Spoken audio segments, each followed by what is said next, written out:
Welcome to Rants TV. Hi guys, nandito po tayo ngayon sa Pambansang Museo ng Pilipinas or National Museum. Please samahan niyo po ako mag-update dito sa ongoing rehabilitation po. At ito po yung update natin today, February 2, 2026. Ayan, dito na po tayo sa harapan. Makikita po natin dito yung mga plant box ay meron na po mga halaman at pinturado na rin po. Grabe, ang laki na po ng pinagbago. Nag-update po tayo dito 2 months ago. At ito na po.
Dito naman sa sidewalk, hindi pa rin po na-rehabilitate dito. Medyo okay pa naman po. Ang inuuna pa lang po nila ay yung plant box.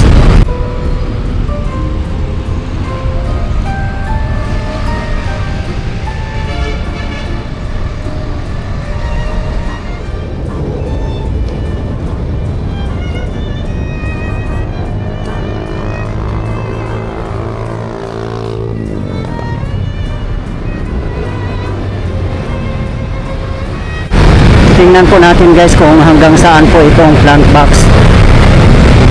Ito na po yung pinaka-pader dito sa National Museum. Sa mga hindi po nakakaalam, dati po itong part ng Rizal Park. Ngayon nga po ay under ng National Museum na po siya.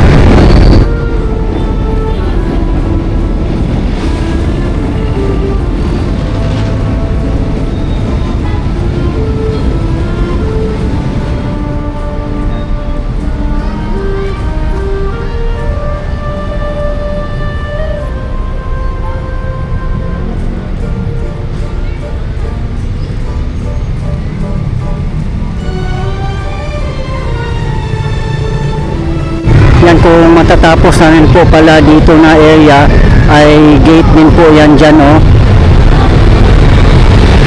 Kaya malapit na po itong matapos guys, kaya nakakatawa po ano.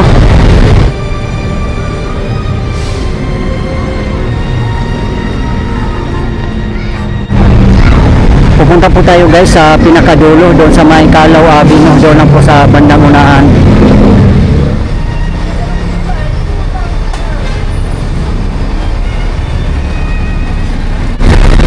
Nakabakod pa po dito na site. Sa banunan po natin ay United Nations Station ng LRT1. Ayan, dito na side meron na rin pong plant box dito, kaso lang hindi pa po siya natatapos. Hanggang Calao Avenue po ito ang gagawin po nila.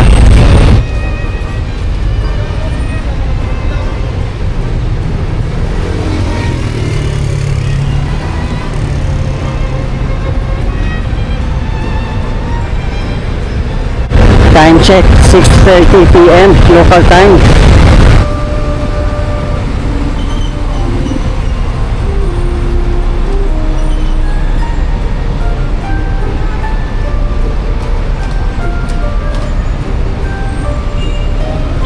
Yan, makikita po natin dito na traffic po. Kasi intersection po siya.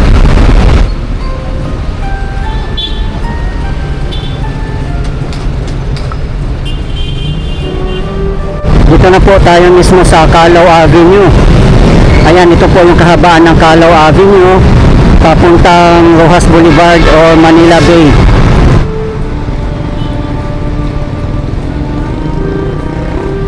Malinisin po dito.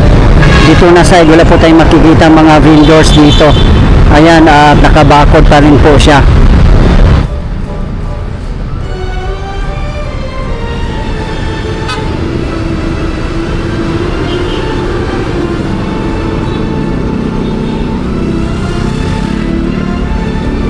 Ayun lang po ang United Nations LRT-1 station.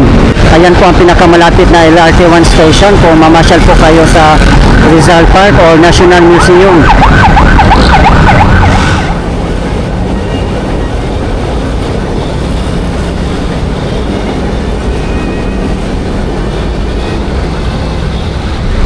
Dito naman na side, may mga buses din dito nakapark papuntang Calamba, Laguna.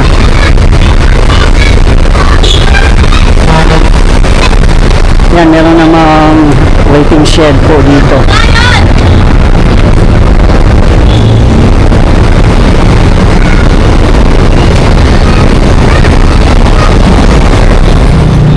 Punta po tayo guys dito sa loob ng Pambansang Museo ng Pilipinas.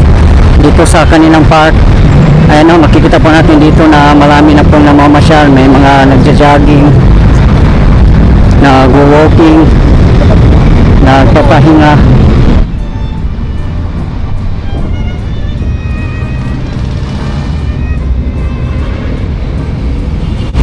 Dito naman na side ay closed pa po kasi work in progress pa po.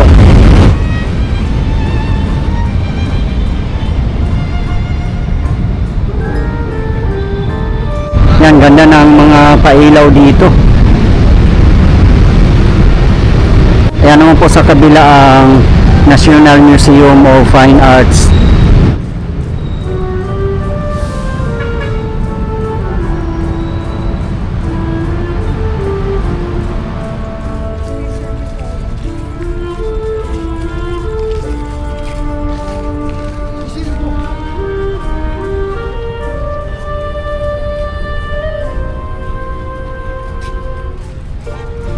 Ayan po sa tapat natin ang Taft Avenue kung saan po tayo galing kanina.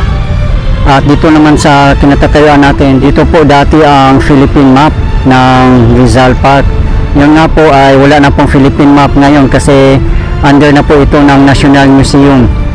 Hindi na po ito under ng Rizal Park kaya nawala na po dito ang Philippine map. Ayan po sa tapat natin ang National Museum of Natural History.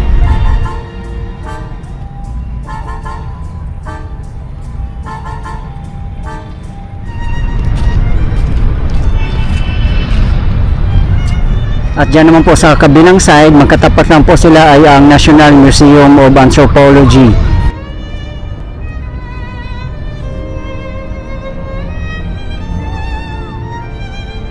At doon sa kabilang side naman ang National Museum of Fine Arts. Sa mga hindi po nakakalam, wala pong bayad pumasok sa mga museum natin. Magdala lang po kayo ng valid ID para makapasok po kayo. Ayan, marami na rin mga puno nakatanim po dito. Yan, daming mga nagja-jogging at saka ang ganda po kasi ng weather, malamig.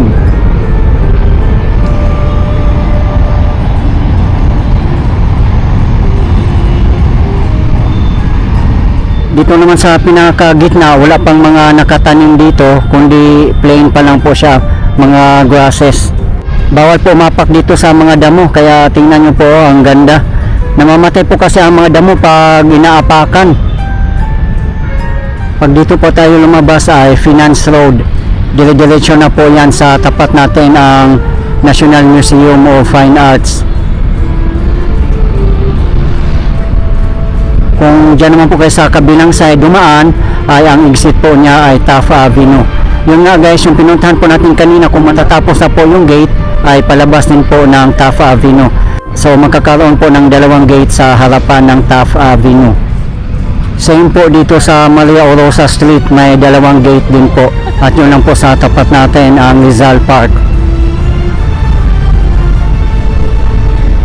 Lalabas po tayo dito guys para makita po natin ang harapan ni Lapu-Lapu na dito po sa may National Museum.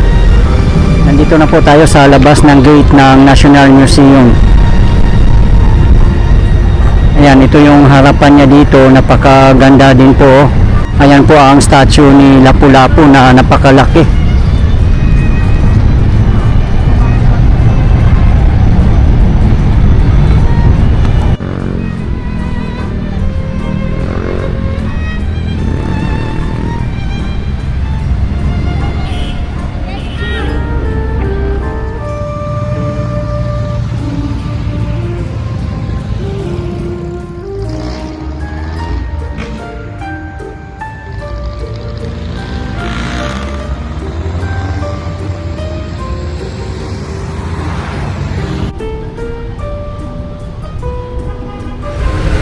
Tara guys, punta po tayo sa Rizal Park para makita nyo po kung gaano na po siya kaganda ngayon. Nandito na po tayo sa loob ng Rizal Park. Ayan, ang dami pong namamasyal dito ngayon as you can see.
Sa mga nagtatanong po ng CR po dito sa Rizal Park, marami pong mga CR dito.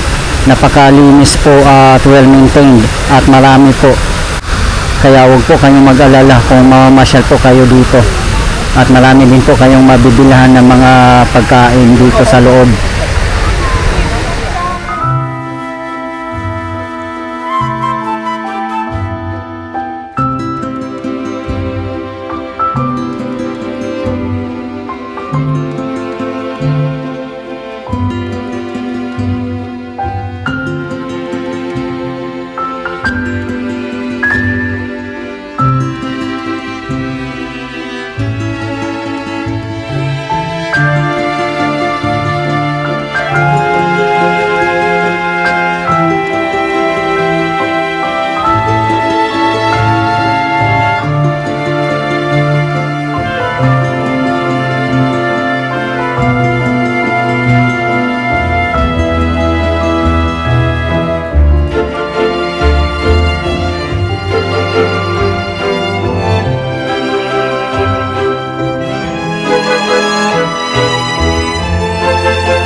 Guys, please abangan nyo pa po ang iba ko pang mga updates, lalong lalo na po sa mga flood control projects sa kahabaan ng Marikina River.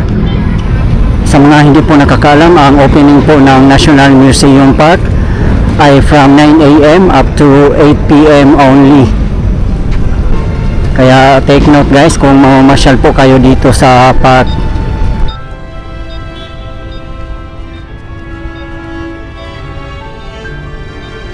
Guys, ito po yung latest update natin ngayon dito sa ongoing rehabilitation ng National Museum in Ermita, Manila as of today, February 2, 2026.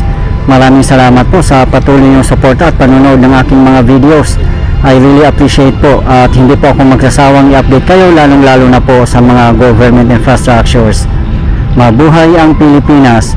Okay guys, thank you for watching and keep safe everyone.